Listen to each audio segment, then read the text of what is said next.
Everyone, welcome to exam plus academy. आज के इस वीडियो में मैं आपके लिए लेके आई हूँ लास्ट 6 मंथ यानी कि हमारे अप्रैल से सितंबर तक का लास्ट 6 मंथ के आरबीआई सर्कुलर के क्वेश्चन मैं आपके लिए लेके आई हूँ, जो काफी इंपॉर्टेंट है आपके स्पेशली आरआरबी स्केल 2 और स्केल 3 के एग्जाम्स के लिए और साथ ही साथ इंटरव्यू के लिए भी। और ये वीडियो मैं आपके लिए बायलैंग्वेज लाई हूँ, हिंदी और इंग्लिश दोनों लैंग्वेज में मैं आपके लेके आई हूँ। इसमें आपको क्वेश्चन, ऑप्शन एंड कंटेंट जो है वो दोनों ही लैंग्वेज में मिलेगा और इसका कंप्लीट पीडीएफ आप लोग नीचे दिए गए लिंक से परचेज कर सकते हैं। Last 6 month RBI circular April to सितंबर। और ये वीडियो जो है आप लोग उसका कंटेंट मैंने आपको जो वीडियो में दिया है उसको जरूर पढ़िए, चाहे आप पीडीएफ डाउनलोड करके पढ़िए चाहे वीडियो को पॉज करके पढ़िए। जो मैंने आपको वीडियो में कंटेंट दिया है वो आपने जरूर पढ़ना है लाइन बाय लाइन, क्योंकि लास्ट ईयर काफी ज्यादा क्वेश्चन मेरे प्रोवाइड कराए गए कंटेंट से पूछे गए थे और इस बार भी पूछे जा सकते हैं, इसलिए आपने कंटेंट को जरूर पढ़ना है। ठीक है, तो चलिए देखते हैं आज का वीडियो। और अगर आपने अभी तक हमारे चैनल पे लास्ट 6 मंथ का बैंकिंग एंड फाइनेंशियल अवेयरनेस, जिसमें अप्रैल से सितंबर तक के सभी क्वेश्चन कवर किए गए हैं, वो नहीं देखा है तो ये वीडियो भी आप जाके जरूर देखिए, काफी इंपॉर्टेंट है आपके बैंक एग्जाम्स के लिए। और ये वीडियो मैंने एक ही वीडियो में कंप्लीट किए हैं सारे टॉपिक वाइज मैंने ये वीडियो लिया है लास्ट 6 मंथ का बैंकिंग एंड फाइनेंशियल अवेयरनेस। ये वीडियो भी आपको हिंदी और इंग्लिश दोनों में मिलेगा और इसका भी कंप्लीट पीडीएफ आप लोग नीचे दिए गए लिंक से परचेज कर सकते हैं। लास्ट 6 मंथ का banking and financial awareness April to सितंबर। और इसके अलावा स्टैटिक बैंकिंग अवेयरनेस सीरीज भी मैं आपके लिए लेके आई थी, जिसमें हमने पार्ट 1 से पार्ट 38 तक अपने चैनल पे static banking awareness series cover की है। और इस सीरीज में हमने अलग अलग टॉपिक के साथ कवर की है अलग अलग पार्ट में। तो पार्ट 1 में अलग टॉपिक है और पार्ट 38 तक हमने अलग अलग टॉपिक के साथ कवर की है स्टैटिक बैंकिंग अवेयरनेस सीरीज। और इस सीरीज को आप लोग हमारे चैनल पे जाके स्टैटिक बैंकिंग अवेयरनेस प्लेलिस्ट में देख सकते हैं और इसका भी कंप्लीट पीडीएफ आप लोग नीचे दिए गए लिंक से परचेज कर सकते हैं। और इसके साथ साथ लास्ट 6 मंथ करंट अफेयर्स उन लोगों के लिए काफी इंपॉर्टेंट है जिस भी एग्जाम्स में करंट अफेयर्स पूछा जाता है, उन एग्जाम्स के लिए काफी इंपॉर्टेंट सीरीज है हमारी लास्ट 6 मंथ करंट अफेयर्स। और ये सीरीज जो आएगी पार्ट 1 से पार्ट 7 तक आएगी और आ चुकी है आधी सीरीज, तो आप लोग जाके देख सकते हैं। इसमें हमने करंट अफेयर्स के साथ साथ स्टैटिक जीके भी कवर किया है, हिंदी इंग्लिश दोनों में ही मिलेगी। इसका भी कंप्लीट पीडीएफ आप लोग नीचे दिए गए लिंक से परचेज कर सकते हैं लास्ट 6 मंथ करंट अफेयर्स। तो चलिए शुरू करते हैं हमारा आज का वीडियो। और आप लोग मेरे व्लॉग चैनल को भी सब्सक्राइब कर सकते हैं, हिमानी बिस व्लॉग। तो सबसे पहले हम देखेंगे RBI in news. RBI in news में हम लोग क्या क्या कवर करने वाले हैं वो देख लेते हैं। RBI circulars, banking licence, fine imposed on banks, RBI guidelines और आरबीआई कहता है, ये सभी टॉपिक हम अपने आरबीआई इन न्यूज में आरबीआई सर्कुलर्स में कवर करेंगे। तो आज का हमारा पहला क्वेश्चन है, What is the deadline for regulated entities to put in place guidelines on digital lending? यानी कि विनियमित संस्थाओं के लिए डिजिटल उधार पर दिशा निर्देश निर्धारित करने की समय सीमा क्या है? ये क्वेश्चन में पूछा गया है। क्या है? 30 नवंबर 2022 इसका सही आंसर हो जाएगा। तो क्या बोला गया है, regulated entities shall be given time till November 30, 2022 to put in place adequate systems and processes to ensure that existing digital loan sanction as on the date of the circular are also in compliance with these guidelines in both letter and spirit। यानी कि विनियमित संस्थाओं को 30 नवंबर 2022 तक का समय दिया जाएगा ताकि यह सुनिश्चित किया जा सके कि मौजूदा डिजिटल ऋण इस परिपत्र की तारीख के अनुसार स्वीकृत भी इन दिशा निर्देशों के अनुपालन में है या नहीं। तो याद रखिएगा, विनियमित जो संस्थाएं हैं इनकी डिजिटल उधार पर दिशा निर्देशों को निर्धारित करने की समय सीमा 30 नवंबर 2022 है। और इसी क्वेश्चन के रिगार्डिंग मैंने इंपॉर्टेंट गाइडलाइंस आपके लिए लाई हूं, जो गाइडलाइंस ऑन डिजिटल लैंडिंग क्या है ये पॉइंट वाइज है। तो फर्स्ट इसका पॉइंट है, biometric information of the borrower can not be stored by digital lending apps. First point क्या है, biometric information of the borrowers can not be stored by digital lending app. Second point है, any fees, charge et cetera payable to lending service provider must be paid by the regulated entities and borrowers must not be charged off for this. Next point है, the guidelines explicitly state that digital lending apps cannot access mobile phone resources such as file and media, contactless call logs, telephone function, etc. One-time access can be taken for camera, microphone, location, or any other facility necessary for the purpose of onboarding KYC requirements only with the explicit कंसेंटेंट of the borrower. और तो इसी के regarding other important points भी है आपके लिए लाई हूँ, आप इनको देख सकते हैं वीडियो को पॉज करके या फिर पीडीएफ डाउनलोड करके। और मैं एक बार आपको फिर बोलूंगी, काफी इंपॉर्टेंट है जो मैं आपके लिए कंटेंट लेके आती हूँ, इसको आपने जरूर देखना है, चाहे आप वीडियो को पॉज करके देखें या फिर पीडीएफ डाउनलोड करके देखें। हम चलेंगे हमारे नेक्स्ट क्वेश्चन पे। हमारा नेक्स्ट क्वेश्चन है, What is the service charge levied on cash deposited by non-chest bank branches to the large modern currency chest? तो गैर तिजोरी बैंक शाखाओं द्वारा आधुनिक मुद्रा तिजोरियों में जमा की गई नकदी पर कितना सेवा शुल्क लगाया जाता है, ये क्वेश्चन में पूछा गया है। तो ₹8 ₹8 का सही आंसर हो जाएगा। क्या बोला गया है, यह स्पष्ट किया जाता है कि उपरोक्त परिपत्रों में दर्शाई गई राशि लागू करों को छोड़कर पूर्वोत्तर परिपत्रों में उल्लिखित सेवा शुल्क ₹5 प्लस लागू कर प्रति पैकेट और ₹8 प्लस प्रति पैकेट लागू कर है। यानी कि it is clarified that the amount indicated in the aforesaid circular are exclusive of applicable taxes. Accordingly, the service charge mentioned is aforesaid circular is to be read as ₹5 plus applicable taxes per packet and ₹8 plus applicable taxes per packet as the case may be. तो क्या बोला गया है कि it has been decided to allow the large modern currency chest to increase the service charge to be levied on cash deposited by non-chest bank branches from the existing rate of ₹5 per packet of 100 pieces to a higher rate subject to a maximum of ₹8 per packet। यानी कि ये निर्णय लिया गया है इसमें कि बड़े आधुनिक करेंसी चेस्ट को गैर चेस्ट बैंक शाखाओं द्वारा जमा किए जाने वाले शुल्क को मौजूदा दर ₹5 प्रति पैकेट 100 पीस से बढ़ाकर अधिकतम दर जो है उसकी ₹8 प्रति पैकेट के अधीन करने का निर्णय लिया गया है। ठीक है, तो कितना है ये आंसर इसका हो जाएगा, इसका आंसर हो जाएगा ₹8। तो गैर तिजोरी बैंक शाखाओं द्वारा आधुनिक मुद्रा तिजोरियों में जमा की गई नकदी पर कुल सेवा शुल्क ₹8 लगाया जाता है। तो क्या चार्ज इस पे लगाया जाएगा, ₹8 is the service charge levied on cash deposited by non-chest bank branches to the large modern currency chest। ठीक है, इसी के रिगार्डिंग इंपॉर्टेंट पॉइंट्स दिए गए हैं। Minimum standard for a currency chest, इसके रिगार्डिंग इंपॉर्टेंट पॉइंट्स हैं, इनको आप देख सकते हैं वीडियो को पॉज करके या फिर पीडीएफ डाउनलोड करके। हम चलेंगे हमारे नेक्स्ट क्वेश्चन पे। हमारा नेक्स्ट क्वेश्चन है, RBI enables cross-border bill payments via Bharat Bill Payment System. The direction has been issued under which section of Foreign Exchange Management Act FEMA 1999? तो RBI भारत बिल भुगतान प्रणाली के माध्यम से सीमा पार बिल भुगतान को सक्षम करता है। विदेशी मुद्रा प्रबंधन अधिनियम फेमा 1999 की किस धारा के तहत निर्देश जारी किया गया है, ये क्वेश्चन में पूछा गया है। तो इसका सही आंसर क्या हो जाएगा, राइट आंसर हो जाएगा इसका सेक्शन 10(4) एंड सेक्शन 11(1). इसका सही आंसर है ऑप्शन बी। विदेशी मुद्रा प्रबंधन अधिनियम 1999 की धारा 10 सबसेक्शन कितना है 4 और धारा 11 सबसेक्शन है 1 के तहत परिपत्र जारी किए गए हैं। यानी कि on September 15, 2022 the RBI decided to allow foreign inward remittances received under the rupee drawing arrangement RDA. Circular have been issued under section 10 and section 11 of the Foreign Exchange Management Act 1999। चलेंगे next पे। हमारा next question है, Exim bank government of India supported to line of credit of $dash million to the government of kingdom of Swaziland for the purpose of financing construction of new parliament building in Eswatini। तो Eswatini में नए संसद भवन के निर्माण के उद्देश्य से एक्सिम बैंक की भारत सरकार द्वारा समर्थित $डैश मिलियन अमेरिकी डॉलर की line of credit kingdom of Eswatini Swaziland की सरकार को दिया है। कितना दिया है ये अमाउंट आपसे पूछा गया है। तो अमाउंट हो जाएगा $108.28 मिलियन।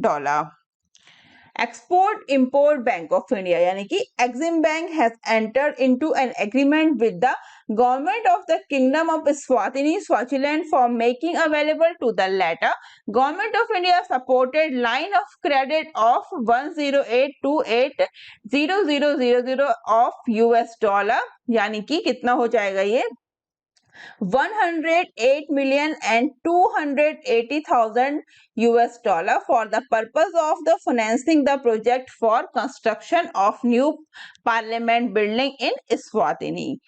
तो कहाँ पे न्यू पार्लियामेंट बिल्डिंग के लिए दिया गया है ये इस्वातिनी में। चलेंगे नेक्स्ट पे, हमारा नेक्स्ट क्वेश्चन है government of India supported line of credit of $10 million to the government of republic of Uzbekistan.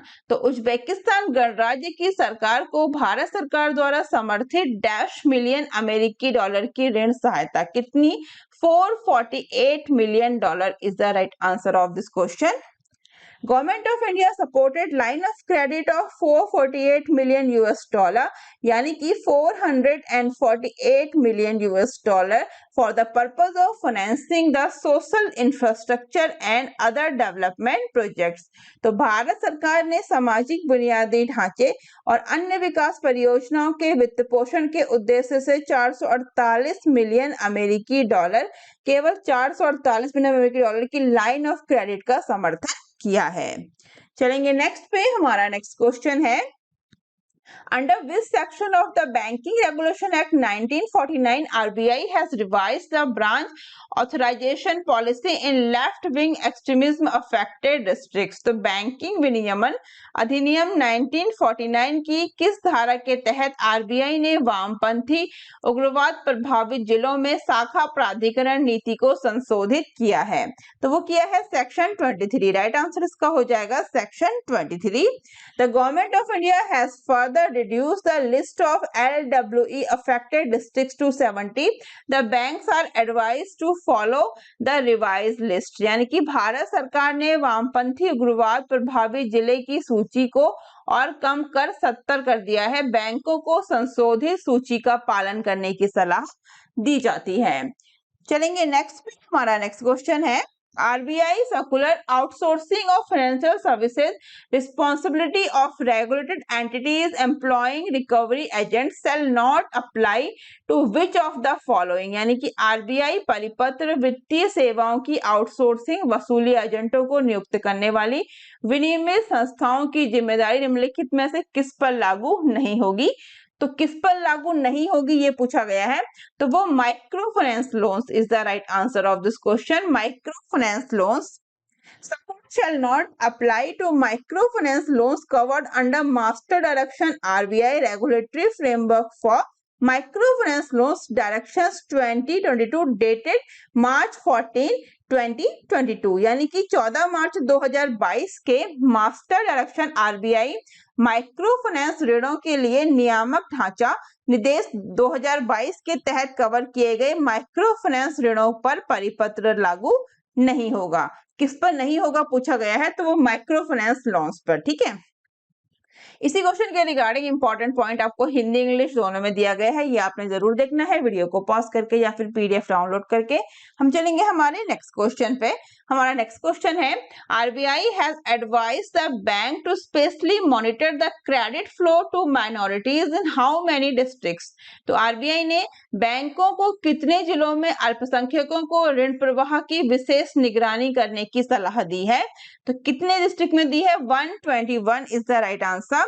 In order to ensure that minority communities secure in fair and adequate measures the benefit flowing from various government sponsored schemes, scheduled commercial bank referred to as banks hereafter are advised to ensure smooth flow of bank credit to minority communities. यानी कि ये सुनिश्चित करने के लिए कि अल्पसंख्यक समुदायों को उचित और पर्याप्त मात्रा में विभिन्न सरकारी प्रायोजित योजनाओं से मिलने वाले लाभ प्राप्त हों और अनुसूचित वाणिज्यिक बैंकों जिन्हें इसके बाद बैंक कहा गया है को अल्पसंख्यक समुदायों को बैंक ऋण का सुचारू प्रवाह सुनिश्चित करने की सलाह दी जाती है।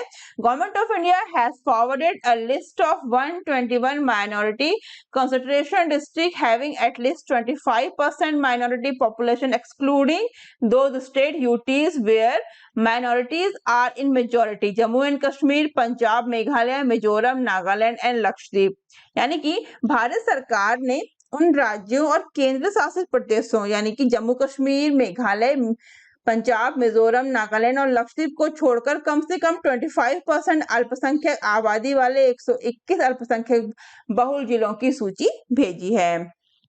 चलेंगे नेक्स्ट पे, हमारा नेक्स्ट क्वेश्चन है RBI has raised the additional factor of authentication AFA limit of e-mandates for transaction from ₹5,000 to dash. तो क्या पूछा गया है कि आरबीआई ने लेन देन के लिए ई जनादेश के अतिरिक्त फैक्टर ऑफ ऑथेंटिकेशन AFA सीमा को 5,000 से डैश रुपये से बढ़ा दिया है। कितना बढ़ा दिया है ये पूछा गया है, तो बढ़ा दिया है 15,000 रुपए, ₹15,000 is the right answer, option B. The Reserve Bank of India has raised the additional factor of authentication AFA क्या फुल फॉर्म है इसका, additional factor of authentication limit from ₹5,000 to ₹15,000 per transaction of for e-mandates on cards, prepaid payment instruments under unified payments interface for recurring transactions. तो RBI ने card, prepaid payment instruments और UPI पर ई जनादेश के लिए प्रति लेन देन के अतिरिक्त फैक्टर ऑफ ऑथेंटिकेशन की सीमा 5,000 रुपये से बढ़ाकर 15,000 रुपये कर दी है।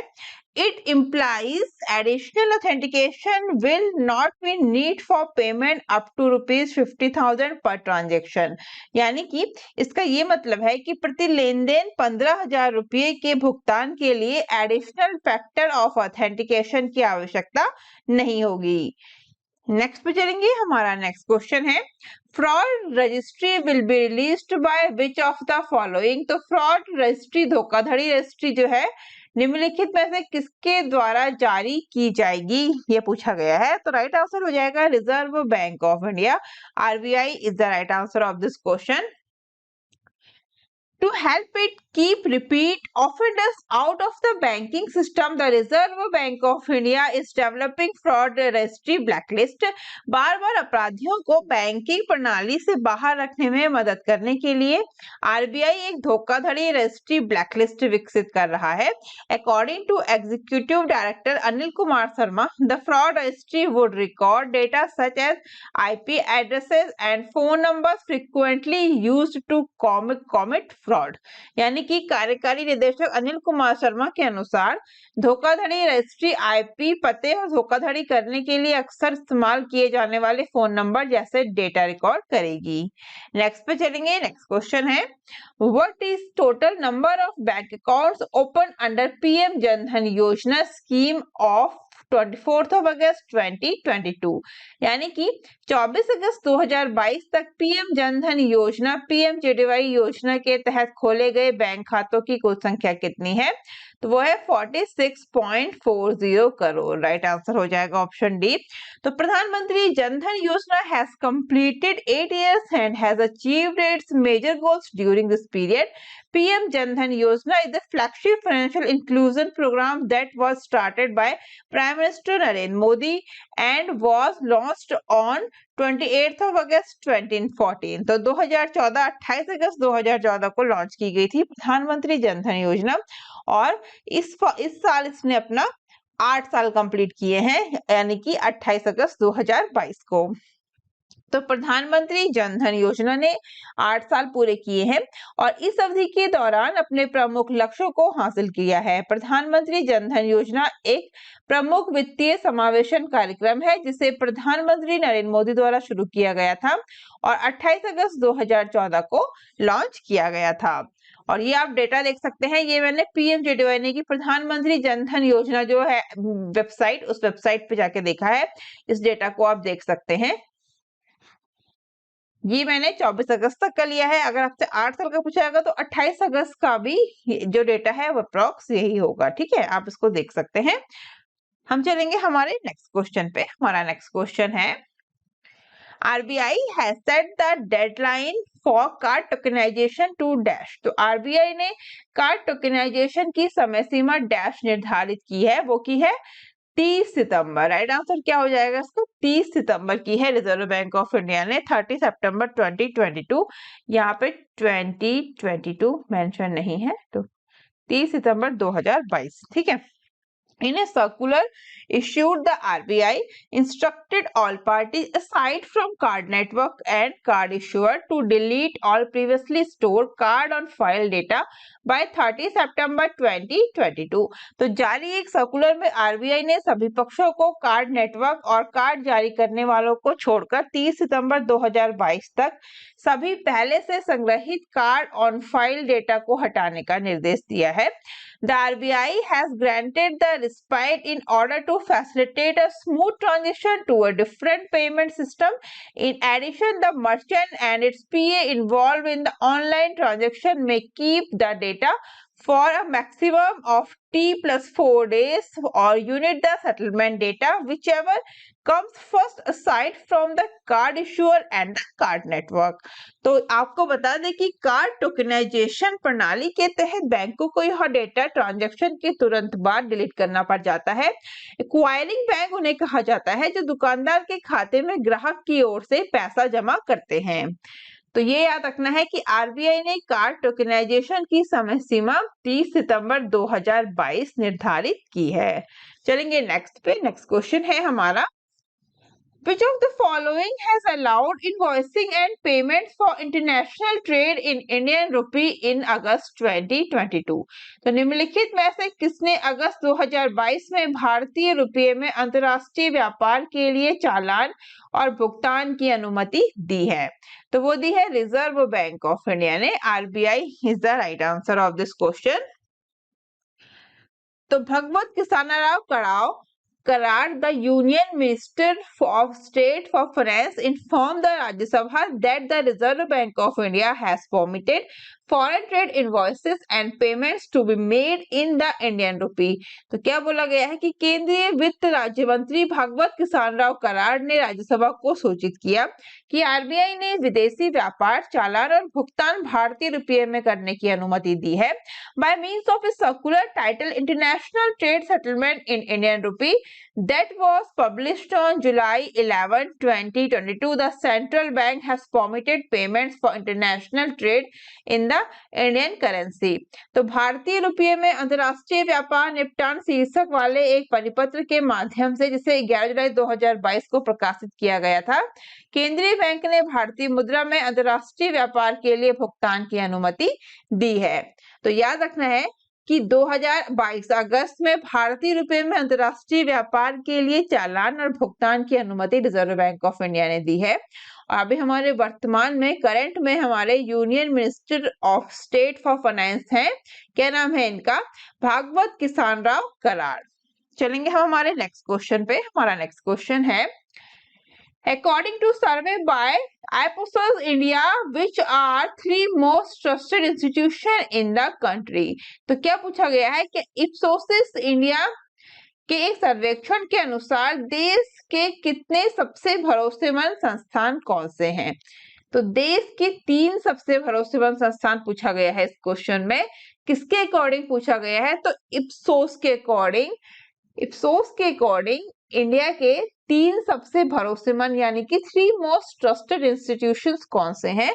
तो क्या हो जाएगा इसका right answer? Defence forces, RBI, PMO, ये सभी है। तो all of the above is the right answer of this question. Defense Forces, RBI and PMO are the 3 most trusted institutions in the country according to a survey by Ipsos India. The Supreme Court of India came fourth and it was followed by the Central Bureau of Investigations यानी कि CBI। तो Ipsos India के सर्वेक्षण के अनुसार रक्षा बल, RBI और भारत के प्रधानमंत्री देश के 3 सबसे भरोसेमंद संस्थान है और भारत का सर्वोच्च न्यायालय चौथे स्थान पर आया, उसके बाद सीबीआई का स्थान रहा है। तो याद रखना है जब टॉप 3 पूछा जाएगा तो डिफेंस फोर्सेस, आरबीआई और पीएमओ है और उसके बाद कौन कौन सा है? उसके बाद है supreme court and CBI. Next है इसका, defence forces with at least 2 in 3 reposing faith in them was ranked first, followed by RBI with 1 in 2. Prime Minister of India office as an institution was at the third spot with 49% citizens having trust it the survey set. तो 3 में से कम 2 के साथ रक्षा बल पहले स्थान पर थे, उसके बाद 2 में से 1 के साथ भारतीय रिजर्व बैंक था। सर्वेक्षण में कहा गया कि भारत के प्रधानमंत्री कार्यालय एक संस्थान के रूप में तीसरे स्थान पर है, जिसमें 49% नागरिकों का भरोसा है। नेक्स्ट क्वेश्चन है हमारा, The RBI and which bank has signed an MOU to improve mutual cooperations between them? तो RBI और किस बैंक ने आपसी सहयोग में सुधार के लिए एक समझौता ज्ञापन पर हस्ताक्षर किए हैं? तो वो किए हैं बैंक ऑफ इंडोनेशिया। RBI और किसने किए हैं? Bank of Indonesia. An agreement was reached between the RBI and Bank of Indonesia, bank Indonesia, ठीक है, बैंक ऑफ नहीं, bank Indonesia, to increase collaboration in payment system, digital financial innovation, anti money laundering and countering the funding of terrorism, AML-CFT। तो भारतीय reserve bank और bank Indonesia के बीच भुगतान प्रणाली, डिजिटल वित्तीय नवाचार, एंटी मनी लॉन्ड्रिंग और आतंकवाद के वित्त पोषण का मुकाबला करने में सहयोग बढ़ाने के लिए एक समझौता किया गया था।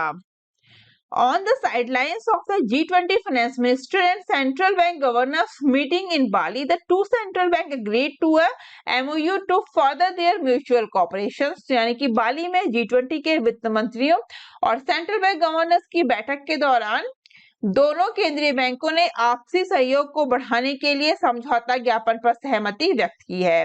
और अभी वर्तमान में हमारे RBI गवर्नर है शक्तिकांत दास और बैंक इंडोनेशिया के गवर्नर कौन है? पेरी वार्जियो। इंपॉर्टेंट है ये दोनों ही पॉइंट एग्जाम्स के पॉइंट ऑफ व्यू से। चलेंगे हम हमारे नेक्स्ट क्वेश्चन पे। हमारा नेक्स्ट क्वेश्चन है, RBI in its payments vision 225 aims to increase the number of digital payment transactions by more than dash by 2025। तो RBI ने अपने पेमेंट्स विजन 2025 में 2025 तक डिजिटल भुगतान लेन देन की संख्या को डैश से अधिक बढ़ाने का लक्ष्य रखा है। तो कितना रखा है? 3-fold। राइट आंसर क्या हो जाएगा इसका? 3-fold is the right answer of this question. तो उद्योग विशेषज्ञों के अनुसार रिजर्व बैंक की पेमेंट्स विजन 2025 योजना, जिसका लक्ष्य डिजिटल भुगतान में 3 गुना वृद्धि करना है, प्रगतिशील है और भारत को विश्वव्यापी भुगतान पावर हाउस के रूप में बनाने का इरादा रखती है। यानी कि the Reserve bank Payments Vision 2025 plan, which wants to triple the volume of digital payments, is progressive according to industry players and intends to build India as a worldwide payment powerhouse। इसी के regarding other points दिए गए हैं। जो की points हैं ये आपको दिए गए हैं इंग्लिश में, आप इनको जरूर देखिए वीडियो को पॉज करके या फिर PDF डाउनलोड करके। हम चलेंगे हमारे नेक्स्ट क्वेश्चन पे। हमारा नेक्स्ट क्वेश्चन है, Which of the following has have been approved by RBI for cross-border payments? निम्नलिखित में से किसे सीमा पार भुगतान के लिए भारतीय रिजर्व बैंक द्वारा अनुमोदित किया गया है? तो राइट आंसर क्या हो जाएगा? All of the above is the right answer of this question। यानी कि ओपन कैश फ्री पेमेंट्स, पे नियर बाय, स्टेरेक्स पे, ठीक है, ये सभी सही हो जाएंगे, इसलिए all of the above is the right answer of this question। The Reserve Bank of India gave the go ahead to open cash free payment, pay nearby and ForexPay providers of payments and API banking solution for its cross border payments offering। यानी कि भारतीय reserve bank ने नियामकी जो इसके sandbox पर सीमा पार भुगतान के लिए 4 इकाइयों के उत्पाद को व्यवहारिक पाया है। इन उत्पादों को पहले परीक्षण किया जा चुका है। यानी कि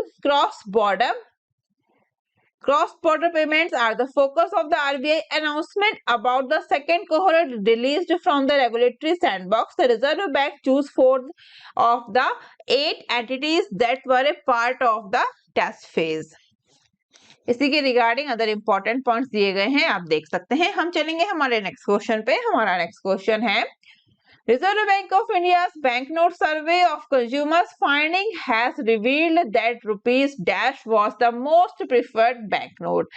तो भारतीय रिजर्व बैंक के उपभोक्ताओं के बैंक नोट सर्वेक्षण के निष्कर्ष से पता चला है कि रुपये डैश सबसे पसंदीदा बैंक नोट था। तो कौन सा है? 100 रुपये का। 100 रुपये is the right answer of this question. तो भारतीय रिजर्व बैंक के उपभोक्ता के बैंक नोट सर्वेक्षण के निष्कर्षों से पता चला है कि बैंक नोट में 100 रुपये सबसे पसंदीदा, जबकि 2000 रुपये सबसे कम पसंदीदा मूल्य वर्ग के थे। यानी कि RBI, the Reserve Bank of India's banknote survey of consumers finding revealed that among banknotes rupees 100 was the most preferred while rupees 2000 was the least preferred denomination। क्या बोला गया है कि अगर reserve Bank of India bank note survey of consumers, जो reserve Bank of India के उपभोक्ता के बैंक नोट सर्वेक्षण के जो निष्कर्ष हैं उससे पता चला है कि जो सबसे पसंद किए जाने वाला नोट है वो है 100 रुपये का नोट, और जो सबसे कम पसंद किया जाने वाला है वो कौन सा है? 2000 रुपये का नोट। ठीक है, सबसे कम पसंद किया जाने वाला, और सबसे ज्यादा पसंद किया जाने वाला है 100 रुपये का। और इस साल भारतीय रिजर्व बैंक की वार्षिक रिपोर्ट पर प्रकाशित सर्वेक्षण में कहा गया है कि भारतीयों में 100 रुपये के नोट सबसे ज्यादा पसंद किए गए, जबकि 2000 रुपये के नोट जो है वो सबसे कम पसंद किए गए हैं। और इसी के रिगार्डिंग अदर इंपॉर्टेंट पॉइंट्स भी मैंने दिए हैं, आप इसको देख सकते हैं, हिंदी इंग्लिश दोनों में ही है।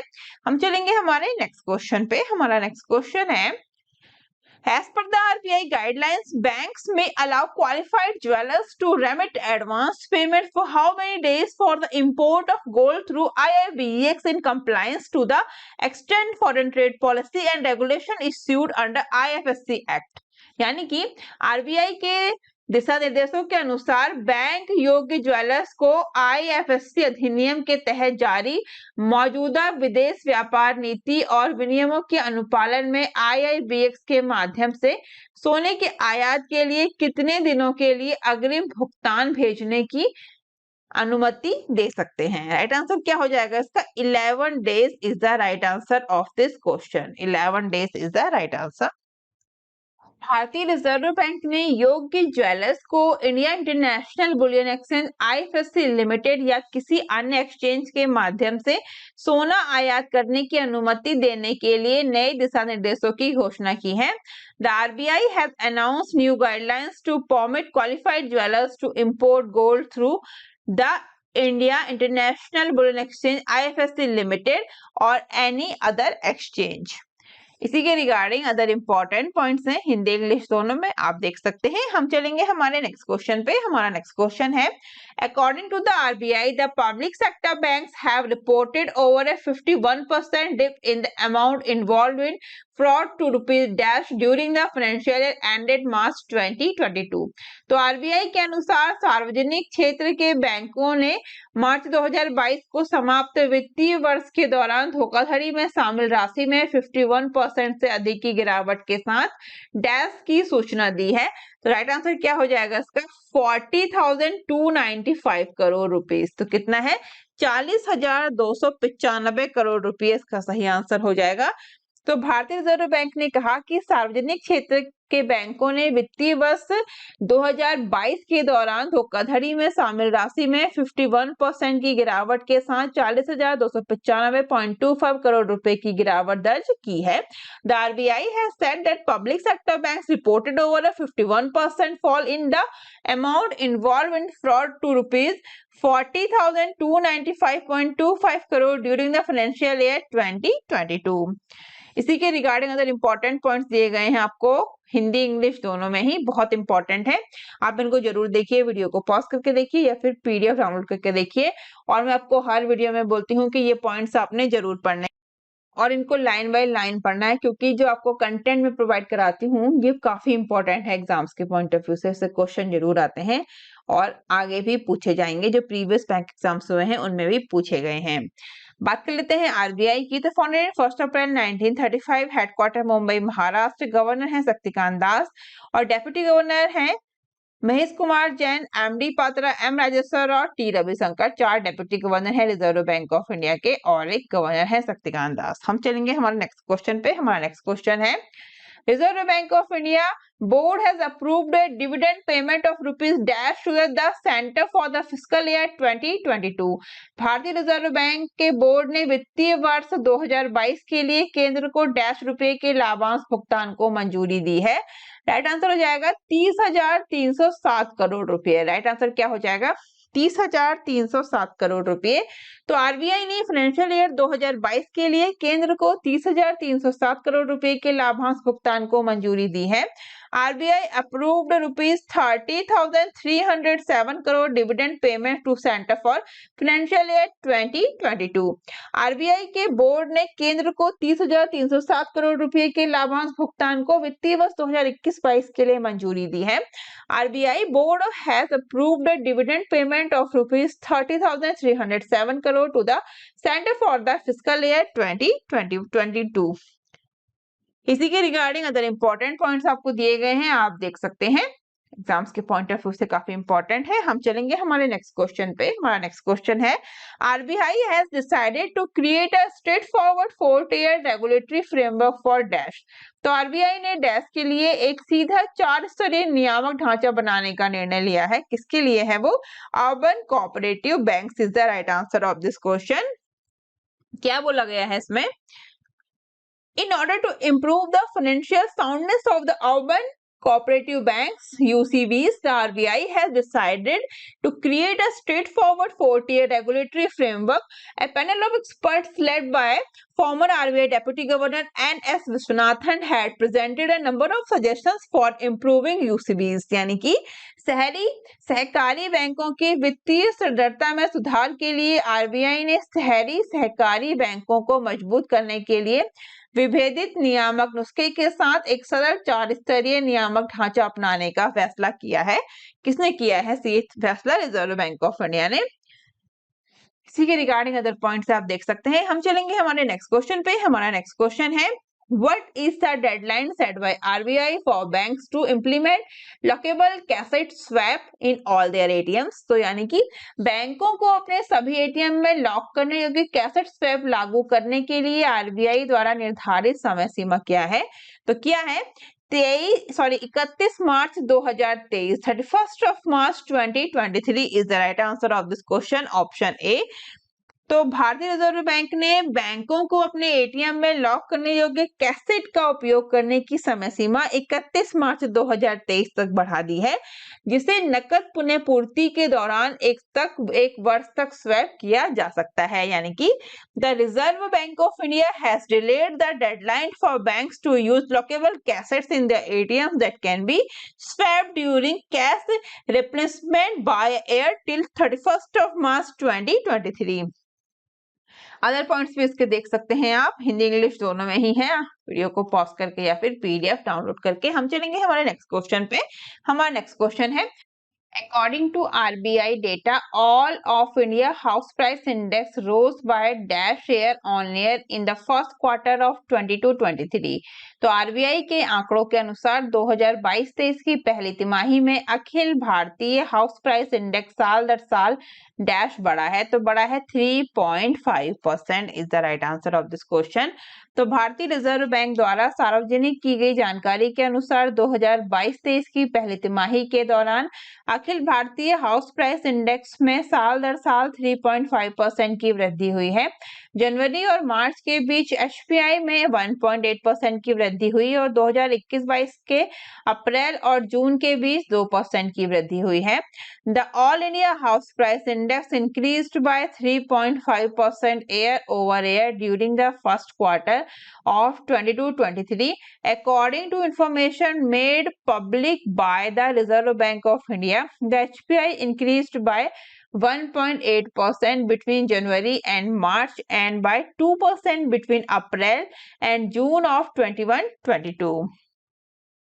इसी के रिगार्डिंग अदर इंपॉर्टेंट पॉइंट्स दिए गए हैं, आप इनको देख सकते हैं वीडियो को पॉज करके या फिर पीडीएफ डाउनलोड करके। हम चलेंगे हमारे नेक्स्ट क्वेश्चन पे।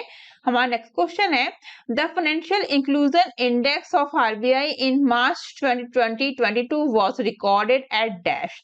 तो मार्च 2022 में आरबीआई का वित्तीय समावेशन सूचकांक एफआई इंडेक्स डैश दर्ज किया गया था। कितना किया गया था? 56.4 किया गया था। राइट आंसर हो जाएगा option B 56.4। 4. The Reserve Bank of India Composite Financial Inclusion Index (FI) index capturing the extent of financial inclusion across the country rose to 56.4 in March 2022, showing growth across parameters. तो भारतीय reserve bank का समग्र वित्तीय समावेशन सूचकांक मार्च 2022 में बढ़कर 56.4 हो गया, जो सभी मापदंडों में वृद्धि दर्शाता है। इसी के रिगार्डिंग अदर इंपॉर्टेंट पॉइंट्स है। RBI now publishes the index annually in July every year. The index stood at 53.9 in March last year. It was at 43.4 for the period ending March 2017, showing rapid improvement in reach of financial services over the past 5 years. इसका other point आप देख सकते हैं video को pause करके या PDF download करके। Next question है हमारा, under RBI liberalized remittance scheme, how much did Indian remit in the quarter final year 23? RBI की उदारीकृत प्रेषण योजना LRS के तहत क्वार्टर 1 फाइनेंशियल ईयर 23 में भारत ने कितना प्रेषण किया है? वो किया है $6.04 billion. Outward remittances under the Reserve Bank of India liberalized remittance scheme made a strong comeback in the first quarter of financial year 23 as Indians increased spending on international travel, maintenance of close relatives and gifts. यानी कि RBI की उदारीकृत प्रेषण योजना के तहत जावक प्रेषण ने फाइनेंशियल ईयर 2023 की पहली तिमाही में एक मजबूत वापसी की, क्योंकि भारतीयों ने अंतर्राष्ट्रीय यात्रा, करीबी रिश्तेदार के रखरखाव और उपहार पर खर्च बढ़ाया है। नेक्स्ट क्वेश्चन है हमारा, RBI has accepted the center's request for allowing non-financial institution and non-regulated entities to own more than 10% of IDBI Bank. तो RBI ने गैर वित्तीय संस्थानों और गैर विनियमित संस्थाओं को IDBI बैंक के 10% से अधिक के स्वामित्व की अनुमति देने के केंद्र के अनुरोध को स्वीकार कर लिया है। कितना है इसका अमाउंट? वो है 40 is the right answer of this question. The Reserve Bank of India has perceived by the Union government and LIC has reportedly accepted the center's request to permit non-financial institutions and unregulated entities to own more than 40% stake in IDBI Bank and to sell between 51 and 74% of the lender through a strategic divestment process. तो RBI ने गैर वित्तीय संस्थानों और गैर विनियमित इकाइयों को IDBI बैंक में 40% से अधिक हिस्सेदारी खरीदने की मंजूरी देने के लिए केंद्र के आग्रह को संभवतः स्वीकार कर लिया है। Has the Union government and LIC look to sell 51-74% of the lender through the strategic divestment process? RBI has agreed to the center's request to permit non-financial institutions and non-regulated entities to own more than 40% of IDBI bank. तो केंद्र रणनीतिक विनिवेश प्रक्रिया के जरिए इस bank में 51 से 74% हिस्सेदारी बेचने के बारे में विचार कर रहा है। नेक्स्ट क्वेश्चन है हमारा, Dash has announced some restrictions on 3 cooperative banks for non-compliance with the directions. यानी कि डैश ने निर्देशों का पालन न करने के लिए 3 सहकारी बैंकों पर गंभीर प्रतिबंधों की घोषणा की है। तो रिजर्व बैंक ऑफ इंडिया ने की है। राइट आंसर है। 3 cooperative banks have received harsh limitations from the Reserve Bank of India along with the Sri Mallikarjun Patna Sehkari Bank situated in Karnataka. These banks also include 2 from Maharashtra, the Nasik Jila Girna Sehkari Bank Limited and the Raigad Sehkari Bank. तो भारतीय reserve bank ने 3 cooperative बैंकों पर जुर्माना लगाया है। केंद्रीय bank ने ये कार्रवाई इन बैंकों द्वारा नियमों की अनदेखी के कारण की गई है। इसी के रिगार्डिंग अदर इंपॉर्टेंट पॉइंट है, आप देख सकते हैं। हम चलेंगे हमारे नेक्स्ट क्वेश्चन पे। हमारा नेक्स्ट क्वेश्चन है, Reserve Bank of India has raised the limit for individual housing loan being extended by urban cooperative banks and rural cooperative banks. The limits have been increased from 2 dash for RCBs with assessed net worth less than rupees 100 crore. तो RBI ने शहरी सहकारी बैंकों और ग्रामीण सहकारी बैंकों द्वारा दिए जा रहे व्यक्तिगत आवास ऋण की सीमा बढ़ा दी है।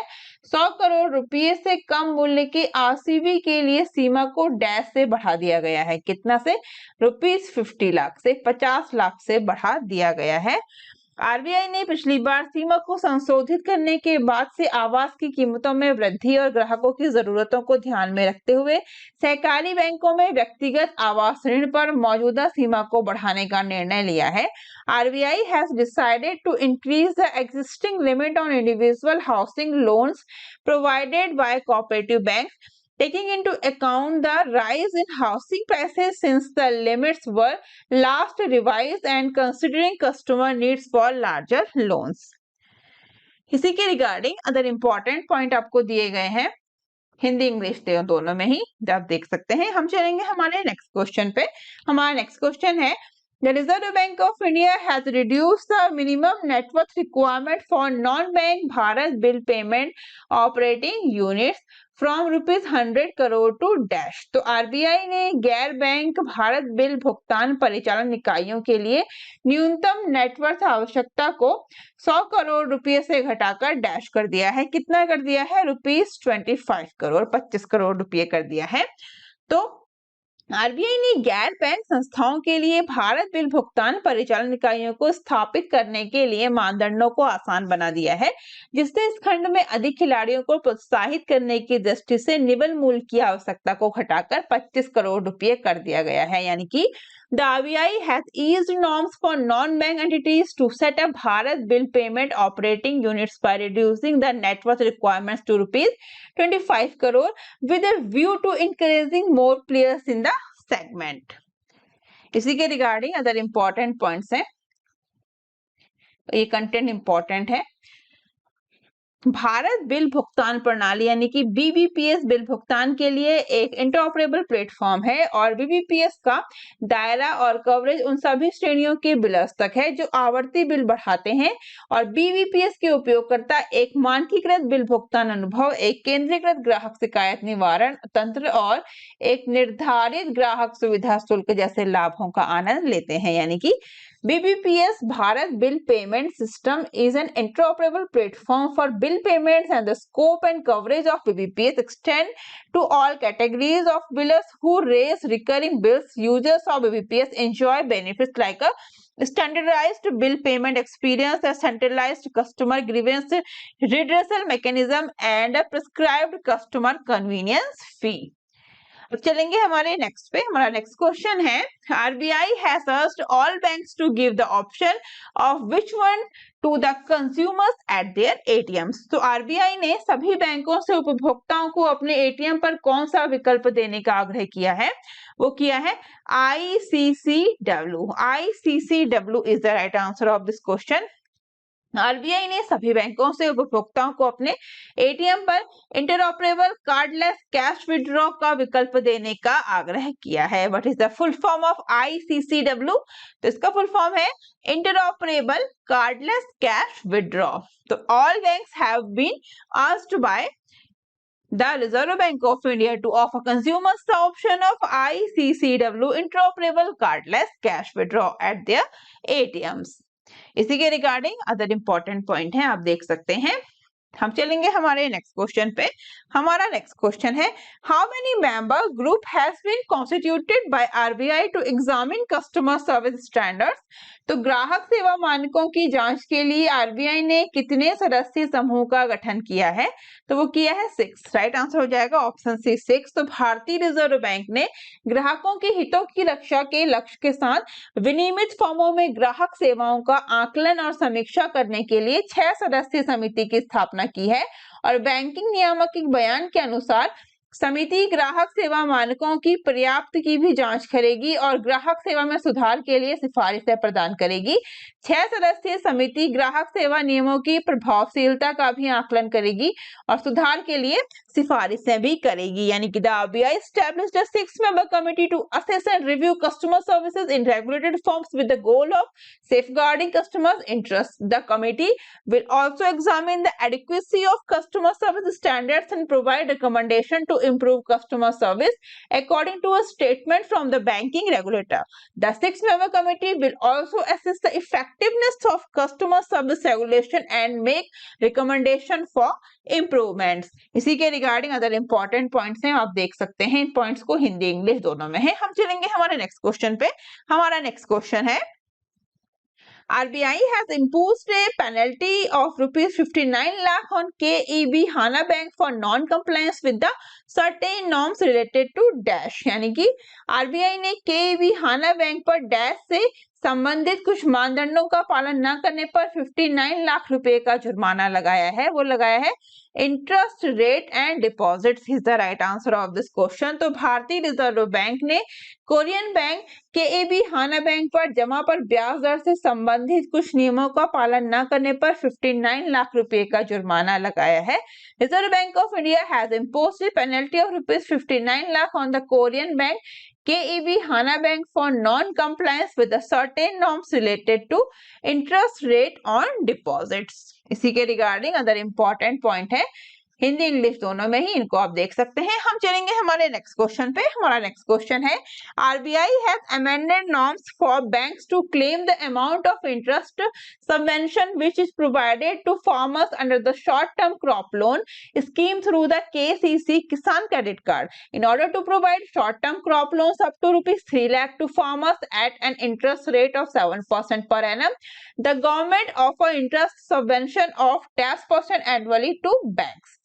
क्या बोला गया है कि आरबीआई ने बैंकों के लिए किसान क्रेडिट कार्ड के माध्यम से अल्पकालिक फसल ऋण योजना के तहत किसानों को प्रदान की जाने वाली ब्याज सबवेंशन की राशि का दावा करने के लिए मानदंडों में संशोधन किया है।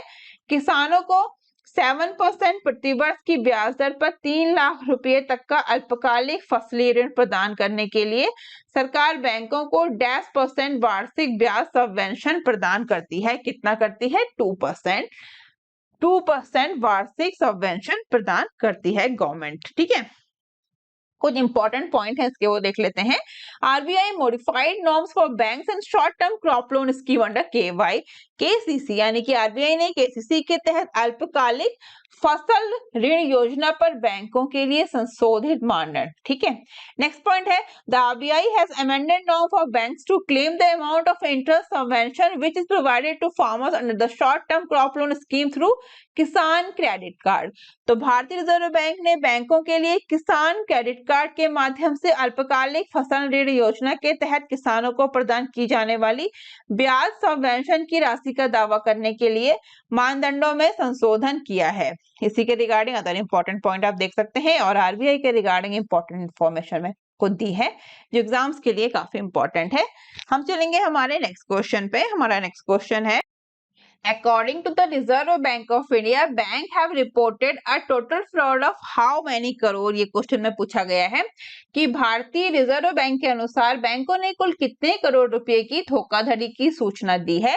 राइट आंसर क्या हो जाएगा? 34,097 करोड़ रुपए, यानी कि 34,097 करोड़ रुपए सही आंसर है। तो भारतीय रिजर्व बैंक के आंकड़ों के अनुसार दिसंबर को समाप्त 9 महीने में 27 अनुसूचित वाणिज्यिक बैंकों और वित्तीय संस्थानों द्वारा कुल 34,097 करोड़ रुपए की धोखाधड़ी की 96 घटनाएं दर्ज की गई। पंजाब नेशनल बैंक में सबसे ज्यादा 4,820 करोड़ रुपए की धोखाधड़ी हुई है, जबकि बैंक ऑफ इंडिया में सबसे ज्यादा 13 धोखाधड़ी हुई है। क्या बोला गया है कि according to the RBI data in the 9 months ending December, 96 incidents of fraud were recorded by 27 scheduled commercial banks and financial institutions totaling rupees 34,097 crore. Punjab National Bank had the greatest amount of frauds at rupees 4,820 crore, while the Bank of India had the highest number of frauds at 13. क्या बोला गया है next point में कि यह जुर्माना banking विनियमन अधिनियम 1949 की धारा 47A के साथ साथ धारा 46(4) और 51 के तहत आरबीआई के अधिकार के अनुसार जारी किया गया था, यानी कि this penalty was issued in accordance with RBI authority under section 47A of the banking regulation act 1949 as well as section 46 and 51। ये कार्रवाई नियामक अनुपालन मुद्दों पर आधारित है और इसका मतलब बैंक और उसके ग्राहकों के बीच किसी भी लेन देन या समझौते की वैधता पर निर्णय नहीं है, यानी कि this action is based on regulatory compliance issues and is not meant to be a judgment on the legitimacy of any transaction or agreement between the bank and its customer। ये सारे पॉइंट्स आपको English में दिए गए हैं, आप इनको देख सकते हैं। हम चलेंगे हमारे नेक्स्ट क्वेश्चन पे। हमारा नेक्स्ट क्वेश्चन है The Reserve Bank of India has fixed the limit for ways and means advances for states and union territories at dash। तो भारतीय रिजर्व बैंक ने राज्यों और केंद्र शासित प्रदेशों के लिए अर्थोपाय अग्रिम WMA की सीमा डैश निर्धारित की है। कितनी की है? तो वो की है 47,010 करोड़ रुपए, यानी कि 47,010 करोड़ रुपए। तो रिजर्व बैंक ने आर्थिक परिदृश्य में सुधार का हवाला देते हुए राज्यों और केंद्र शासित प्रदेशों के लिए तरीके और साधन अग्रिम को शुक्रवार को 51,560 करोड़ रुपए से घटाकर 47,010 करोड़ रुपए कर दिया है। और WMA आरबीआई द्वारा सरकारों को प्राप्तियों और भुगतानों के बीच किसी भी विसंगति से निपटने में मदद करने के लिए प्रदान किए गए अल्पकालिक ऋण हैं, यानी कि the Reserve bank reduced the WMA for states and union territories to rupees 47,010 crore from rupees 51,560 crore on Friday, citing an improvement in the economic scenario. WMA are short-term loans provided by the RBI to the government to help it deal with any dispensaries between recipients and payments। तो ये important points हैं, Hindi English दोनों में ही है। English में इस side है, आप देख सकते हैं वीडियो को पॉज करके या फिर पीडीएफ डाउनलोड करके। ये पॉइंट्स काफी इंपॉर्टेंट है एग्जाम्स के पॉइंट ऑफ व्यू से। हम चलेंगे हमारे नेक्स्ट क्वेश्चन पे। हमारा नेक्स्ट क्वेश्चन है Reserve Bank of India has issued a framework for geotagging of payment system touchpoints acceptance infrastructure. Which of the following is not a fully owned subsidiary of RBI? तो RBI ने भुगतान प्रणाली touch point स्वीकृति बुनियादी ढांचे की geo tagging के लिए एक रूपरेखा जारी की है। निम्नलिखित में से कौन आरबीआई की पूर्ण स्वामित्व वाली सहायक कंपनी नहीं है? तो कौन सी नहीं है? एनएचबी, नेशनल हाउसिंग बैंक जो है वो क्या नहीं है? Fully owned subsidiary of RBI. तो भारतीय रिजर्व बैंक ने भुगतान प्रणाली टच पॉइंट की जियो टैगिंग के लिए रूपरेखा जारी की है। यह ढांचा डिजिटल भुगतान को गहरा करने और देश के सभी नागरिकों को समावेशी पहुंच प्रदान करने के लिए केंद्रीय बैंक के फोकस का हिस्सा है, यानी कि the Reserve Bank of India has released the framework for geo tagging of payment system touch points. The framework is a part of the central bank focus for deepening digital payment and providing inclusive access to all citizen of the country. और next point है कि भुगतान प्रणाली के touch point की geo tagging से बिक्री के बिंदु, टर्मिनल, त्वरित प्रतिक्रिया कोड आदि से भुगतान स्वीकृत बुनियादी ढांचे की उपलब्धता की उचित निगरानी हो सकेगी, यानी कि geo tagging of payment system touch points will enable proper monitoring of the availability of payment acceptance infrastructure like point of sale, terminals, quick response code et cetera. Other important point भी आप देख सकते हैं, हिंदी इंग्लिश दोनों में ही है। हम चलेंगे हमारे नेक्स्ट क्वेश्चन पे। हमारा नेक्स्ट क्वेश्चन है RBI has extended the guidelines on legal entity identifier LEI to large borrowers of NBFCs and primary cooperative banks. How many digits does the LEI number have? तो RBI ने NBFCs और प्राथमिक शहरी सहकारी बैंकों के बड़े उधारकर्ताओं के लिए कानूनी इकाई पहचानकर्ता पर दिशा निर्देश का विस्तार किया है। LEI संख्या में कितने अंक होते हैं? राइट आंसर क्या हो जाएगा? 20 digit is the right answer of this question. RBI extended LEI guidelines for larger borrowers of NBFC UCBs। तो RBI ने NBFC UCB के बड़े उधारकर्ताओं के लिए LEI दिशा निर्देश का विस्तार किया है। RBI has extended the guidelines for legal entity identifier to large borrowers of non-banking financial companies and primary urban cooperative banks। तो RBI ने गैर बैंकिंग वित्तीय कंपनी और प्राथमिक शहरी सहकारी बैंकों के बड़े उधारकर्ताओं के लिए कानूनी इकाई पहचानकर्ता पर दिशा निर्देशों का विस्तार किया है। इंपॉर्टेंट पॉइंट्स हैं इसी के रिगार्डिंग, हिंदी इंग्लिश दोनों में ही आप देख सकते हैं वीडियो को पॉज करके या फिर पीडीएफ डाउनलोड करके। आरबीआई की हम बात करेंगे तो RBI founded in 1 April 1935, headquarter Mumbai Maharashtra, governor Shaktikanta Das, deputy governor है M K Jain, M D Patra, M Rajeshwar Rao and T Ravishankar. चलेंगे नेक्स्ट पे, हमारा नेक्स्ट क्वेश्चन है Reserve Bank of India has imposed a fine of ₹32 lakh on which bank for breach of directions on classification and reporting of frauds। तो भारतीय reserve bank ने धोखाधड़ी के वर्गीकरण और रिपोर्टिंग पर निर्देशों के उल्लंघन के लिए किस बैंक पर 32 लाख रुपए का जुर्माना लगाया है? वो लगाया है इंडियन बैंक। राइट आंसर क्या हो जाएगा इसका? Indian bank is the right answer of this question. तो in accordance with paragraph 3.2.6 of RBI fraud classification and reporting, the Reserve Bank of India fined the Indian Bank a total of ₹32 lakh for failing to submit a flash report for frauds involving amount of at least ₹5 crore to the RBI as required by section 47A of the Banking Regulation Act 1949। तो भारतीय reserve bank के para 3.2.6 के अनुसार भारतीय reserve bank ने भारतीय bank पर कुल रुपए कम से कम रुपए बैंकिंग विनियमन अधिनियम 1949 की धारा के अनुसार आरबीआई को 5 करोड़ रुपए का जुर्माना लगाया है। आरबीआई ने लगाया है किस पे? इंडियन बैंक पे। The Indian Bank has taken essential prevention and comprehensive measures to stop a repeat of this in the future.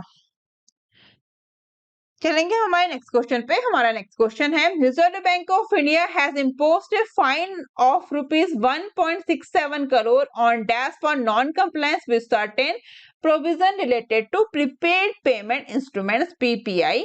तो भारतीय रिजर्व बैंक ने प्रीपेड पेमेंट इंस्ट्रूमेंट से संबंधित कुछ प्रावधानों का पालन न करने पर डैश पर 1.67 करोड़ रुपए का जुर्माना लगाया है। वो लगाया है ओला फाइनेंशियल सर्विसेज। किस पे लगाया है? Ola financial services. The penalty has been imposed in the exercise of powers vested in the RBI under Section 30 of the Payment and Settlement System Act 2007, यानी कि भुगतान और निपटान प्रणाली अधिनियम 2007 की धारा 30 के तहत आरबीआई में निहित शक्तियों के प्रयोग में जुर्माना लगाया गया है। नेक्स्ट पॉइंट है the RBI has imposed a monetary penalty of ₹1.67 crore on Ola financial services private limited for non compliance with certain provision related to prepaid payment instruments and know your customer norms. यानी कि RBI ने Ola financial services private limited पर prepaid payment instrument और know your customer norms से संबंधित कुछ प्रावधानों का पालन न करने पर 1.67 करोड़ रुपए का मौद्रिक जुर्माना लगाया है। नेक्स्ट क्वेश्चन है हमारा Dash and Sitikant Patnaik have been named executive director by the Reserve Bank of India। यानी कि डैश और सितिकांत पटनायक को भारतीय रिजर्व बैंक द्वारा कार्यकारी निदेशक नामित किया गया है। किसको किया गया है? तो Rajiv Ranjan is the right answer of this question. तो राजीव रंजन और सितिकांत पटनायक को आरबीआई द्वारा कार्यकारी निदेशक नामित किया गया है।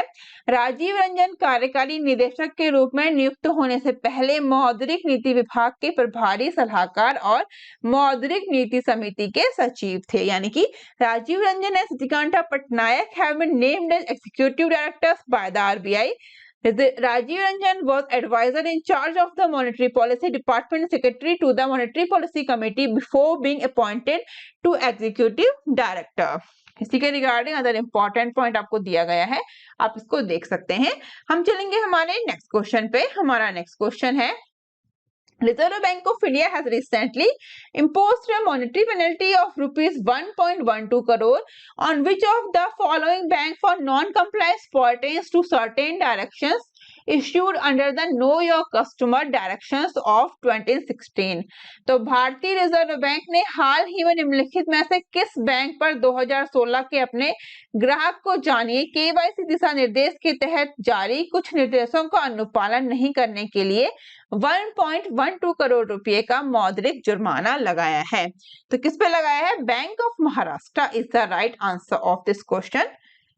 RBI imposed penalty of rupees 1.12 crore on Bank of Maharashtra for non-compliance। तो RBI ने बैंक ऑफ महाराष्ट्र पर गैर अनुपालन के लिए 1.12 करोड़ रुपए का जुर्माना लगाया है। इसी के रिगार्डिंग अदर इंपॉर्टेंट पॉइंट्स हैं, हम इंपॉर्टेंट पॉइंट्स देख लेते हैं। RBI has imposed a monetary penalty of rupees 1.12 crore on the Bank of Maharashtra, a public sector bank, for non-compliance pertains to certain directions issued under the KYC directions of 2016। यानी कि RBI ने 2016 के अपने ग्राहक को जानिए दिशा निर्देशों के तहत जारी कुछ निर्देशों का पालन न करने के लिए बैंक ऑफ महाराष्ट्र एक सार्वजनिक क्षेत्र के बैंक पर 1.12 करोड़ रुपए का मौद्रिक जुर्माना लगाया है। इसी के regarding other important point Hindi English दोनों में ही आप देख सकते हैं। हम चलेंगे हमारे नेक्स्ट क्वेश्चन पे। हमारा नेक्स्ट क्वेश्चन है, RBI has imposed a monetary penalty of rupees dash on Manappuram Finance Limited for non-compliance of KYC direction and prepaid payment instruments norm। RBI ने अपने ग्राहक को जानिए केवाईसी निर्देश और प्रीपेड भुगतान साधन मानदंडों का पालन न करने के लिए मनप्पुरम फाइनेंस लिमिटेड पर डैश का मौद्रिक जुर्माना लगाया है। यानी कि कितना जुर्माना लगाया है ये पूछा गया है। तो राइट आंसर हो जाएगा 17.63 lakh is the right answer of this question.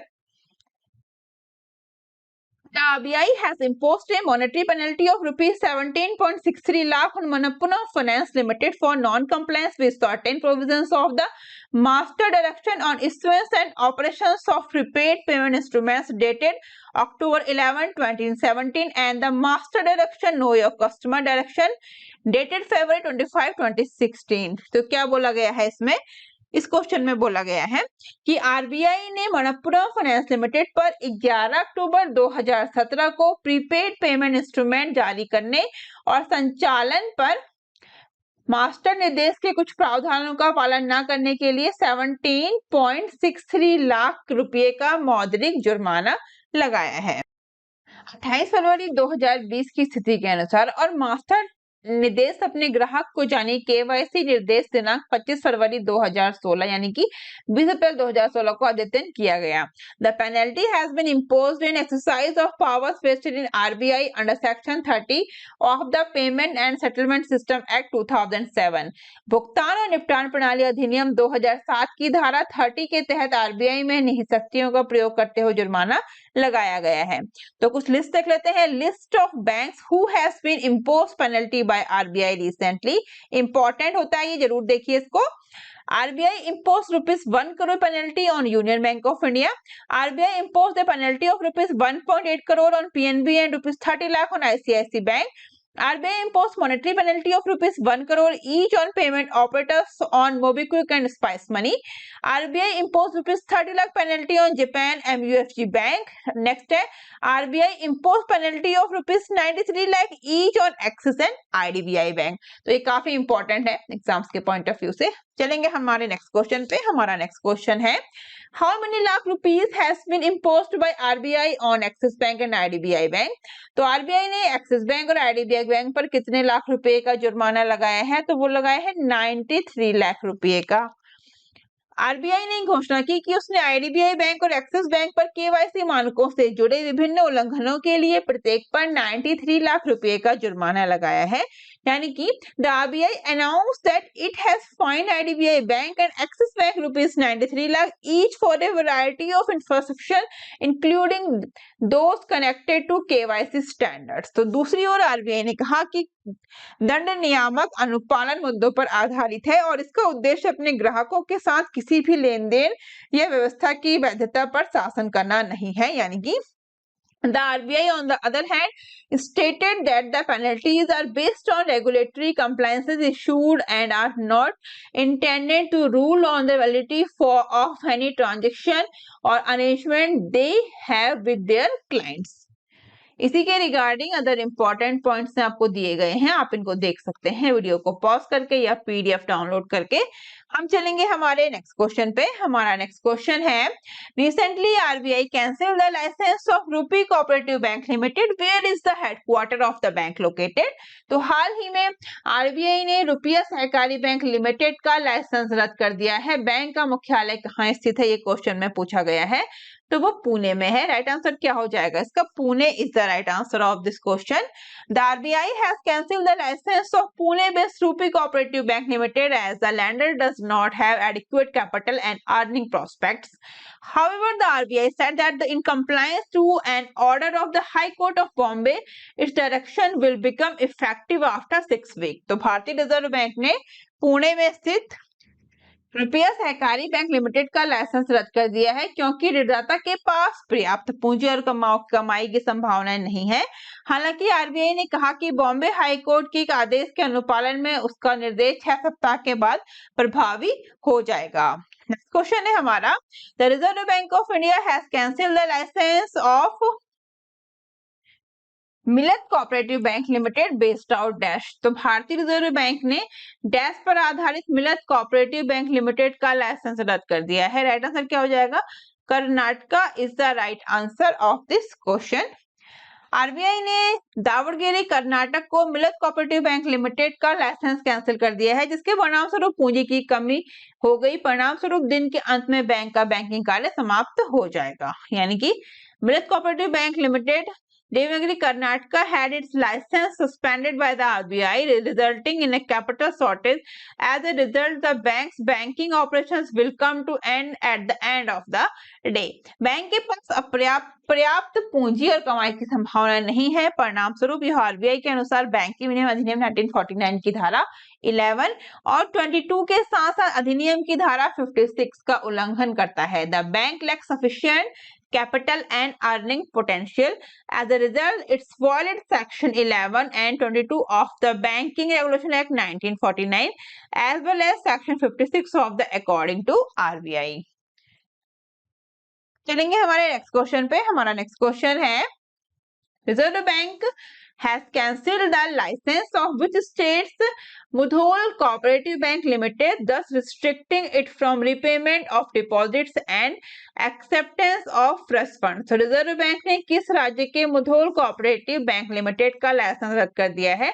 इस प्रकार इसे जमा के पुनर्भुगतान और नए धन की स्वीकृति से प्रतिबंधित कर दिया है। राइट आंसर क्या हो जाएगा इसका?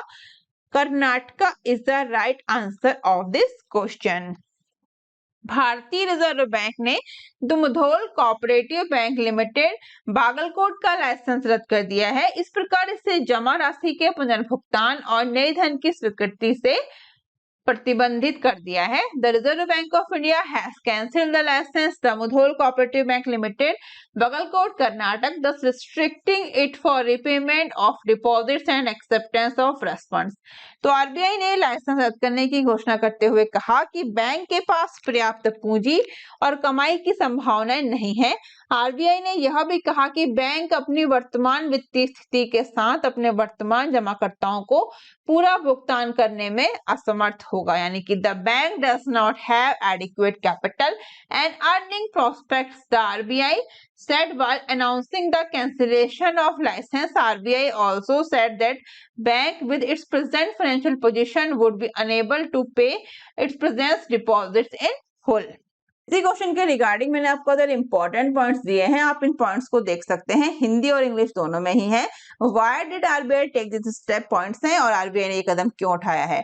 डीआईसीजीसी की बात करेंगे तो उसका फुल फॉर्म जान लेते हैं। इसका फुल फॉर्म है deposit insurance and credit guarantee corporation. Chairperson है माइकल बत्रा, हेडक्वार्टर है मुंबई, फाउंडेड इन 15 जुलाई 1978। किसकी बात हो रही है यहाँ पे बात हो रही है डीआईसीजीसी की। तो इसी के साथ हमारा कंप्लीट हुआ है लास्ट 6 मंथ आरबीआई सर्कुलर। काफी इंपॉर्टेंट वीडियो है ये। अगर आपको वीडियो अच्छा लगे तो शेयर जरूर करें, अदर स्टूडेंट्स को चैनल का नाम जरूर बताएं, चैनल को सब्सक्राइब करके बेल आइकन दबाना बिल्कुल ना भूलें। और आप लोग मेरे चैनल पे जाकर ये सारे इंपॉर्टेंट वीडियोस भी देख सकते हैं। ये काफी इंपॉर्टेंट है आपके बैंक एग्जाम्स के साथ साथ इंटरव्यू के लिए भी।